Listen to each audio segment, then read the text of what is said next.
In today's episode, we are going to be creating Model Magic medallions. Okay, and the materials we're going to be using are a package of Model Magic, some Crayola water-based markers. We're going to need a pencil, some scissors, some sort of ribbon or string to put on our medallion, and something to flatten it. It doesn't have to be circular, but it helps the students understand what they're going to be doing. And if you can ask them to bring it from home, it's even better because then they feel like they've participated. And if it has some rings in it, it's actually better. It ended up being a happy accident and helping us out with our medallions. So not a problem, whatever they bring in, even a can would work. So when I'm teaching my students about Model Magic, first thing I'd like them to understand is it's a material just like paint. So just like paint would settle in a bottle, Model Magic might do that too. So first we have to condition our material. So I have them open it up. Now you may have them tear it, that's perfectly fine. And I have them open it and look at it. Okay. And sometimes when they take it out, little parts will get left behind.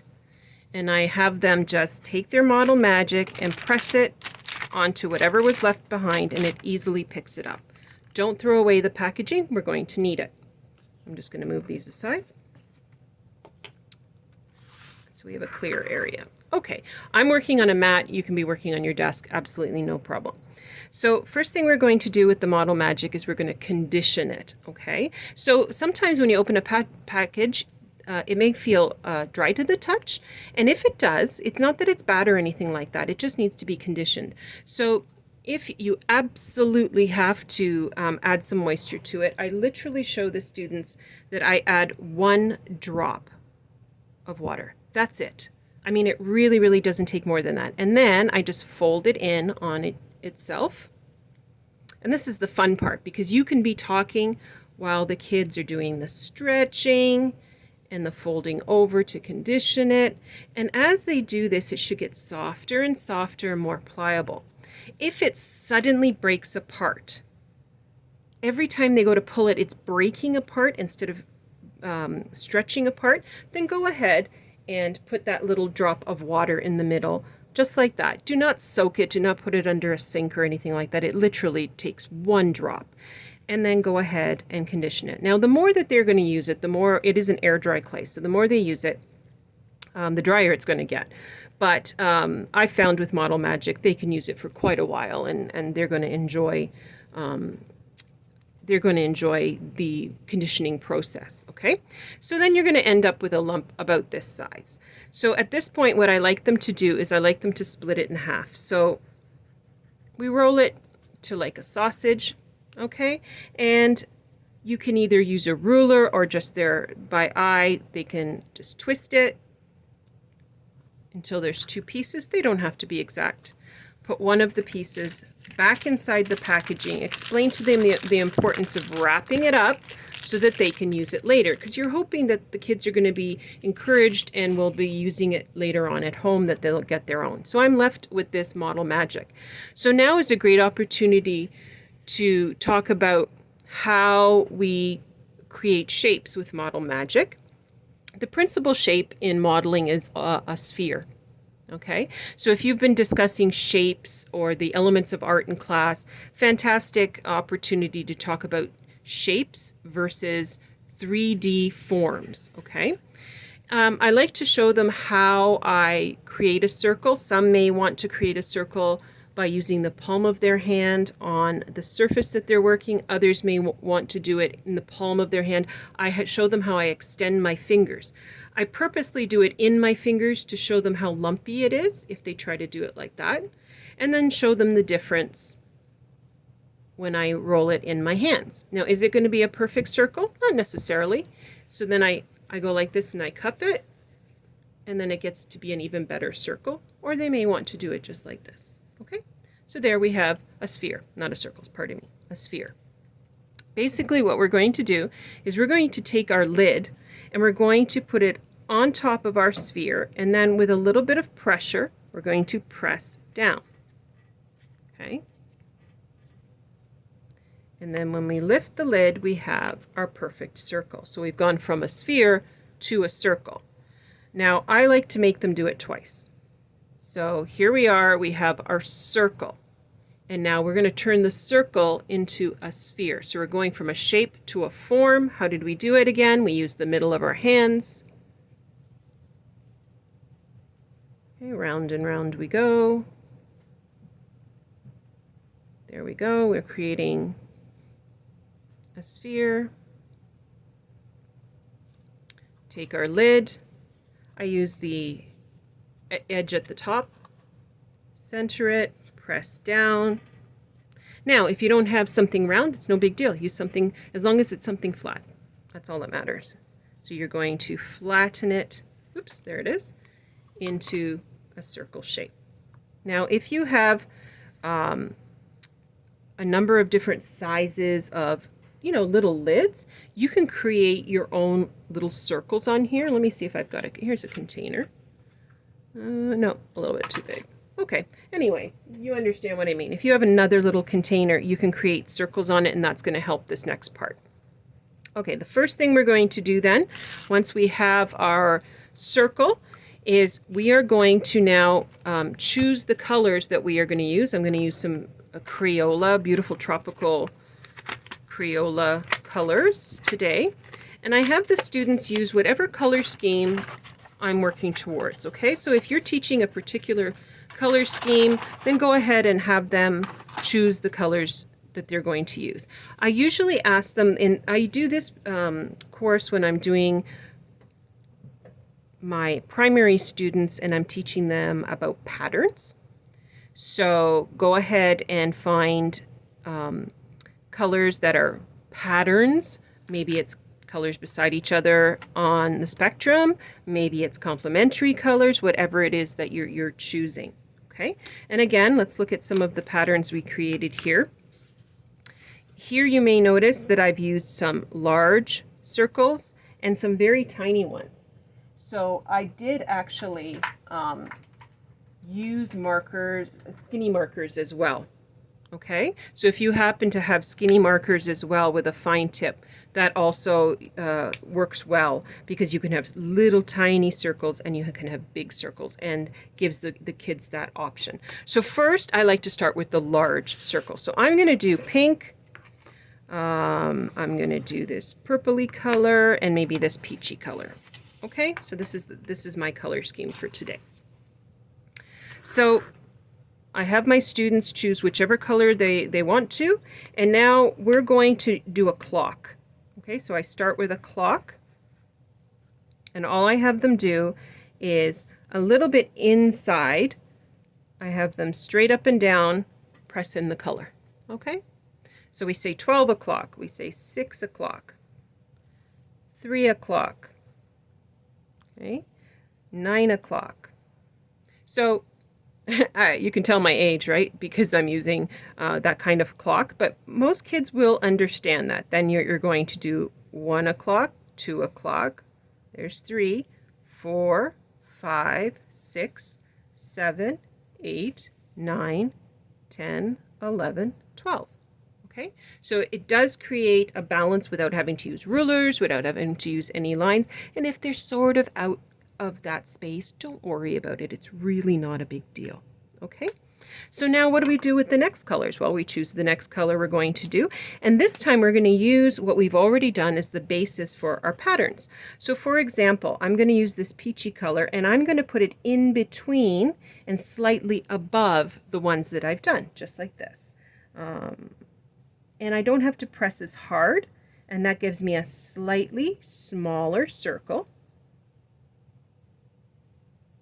Okay, and I know they're going to want to press hard because it's soft and lovely, and that's okay. Remember, they're doing this for themselves. Okay, and here's now my purpley color.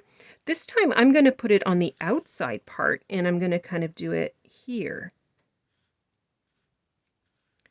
Have them do it in some sort of order so that they don't miss one. There we go. Look at that. And can you see the pattern being created? Now, what you do in the center, you can create one big spot. So I'm going to do that with the strongest color. I'm going to do that right here in the middle. Okay, and now they can do all sorts of different patterns on this. They can do, again, small by pressing lightly. See that? And let them make those decisions on how far they want to go. Okay, and if it's slightly off, absolutely won't matter. Not when all the colors are there. Okay, and don't be afraid to let them experiment.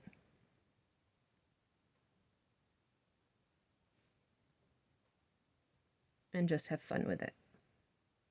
But what we're going to do is fill it more and more. So get them to do more than what they think they need. So look at this one. You notice what happens as the Model Magic dries? It creates this watercolor effect, and it slightly stains the Model Magic. It's beautiful. Okay, so the more they have them close together, like it didn't matter that these were all turquoise colors. Once it was all together, it all blended, and look at how pretty this one looks with the rainbow colors. Okay, so allow them to fill it up. If they want to use more than 3 colors, that's up to you. As I said, it depends on the lesson plan that you are using. I'm going to add some more of this pretty purple. I'm going to do some bigger spots. Like that. And I think I'm going to go in with this one and add just here and there a few more.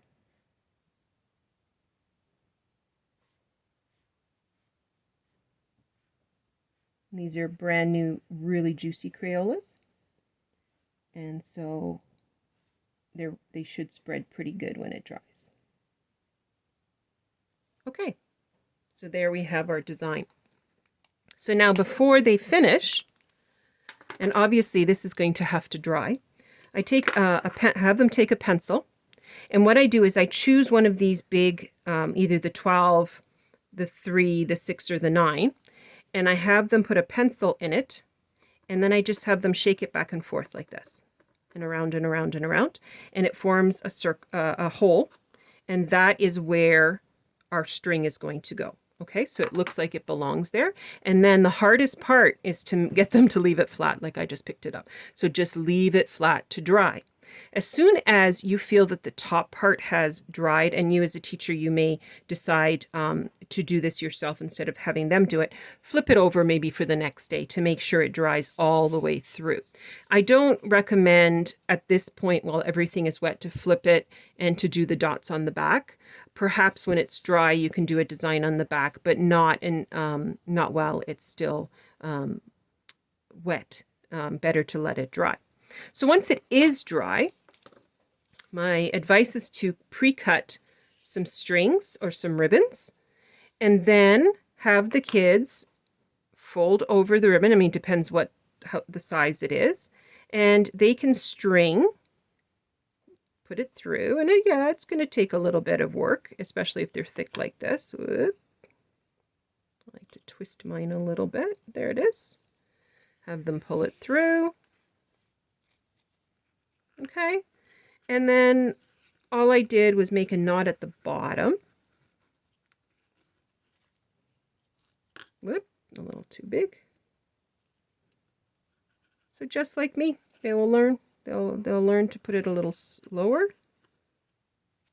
Okay, and then they have this ribbon, and they can measure it on themselves and also put a knot in the top, and they have this beautiful medallion that they can wear, or they can give as a gift. Okay, so great idea on using simple products. Okay, so I get my Model Magic from a school supplier called Spectrum NASCO, and this is their catalog. And what's interesting is they have two types. You can buy a big box of just white, which is great, which I always have in stock. And then I also buy a box of colored ones. So the colored ones you get like a red, a yellow, blue primary colors. On other activities, I will be showing where you can take these colors, mix them, and make your own different colored clays. So I have the basic boxes of the white and the different colored ones. And if you're a parent watching this and you're thinking, boy, I sure would love to give a teacher gift. Ever think of this? Like, every student will get a chance to do some awesome artwork. It's really not that expensive when you think of what, how many mugs can you give a teacher? This is an awesome way to give a gift that the teacher can then give to their students. So if you're looking for a parent, if parents are looking for a teacher gift, this is a great idea. Okay? So here we go. So after they're dry, you've got these wonderful medallions. And the best part, they've still got half a Model Magic in here. So they can do at least 2 medallions, or you can use the other half to teach them something else, because the medallions will be fairly quick. It'll take about 40 minutes, half hour to 40 minutes for little hands. But then you've got this other piece. And if you're feeling generous, you can just have them make whatever they want. And there's nothing better than when a teacher says, you know what, with the rest of it, just do what you want and just let them play. And that's a wonderful thing too.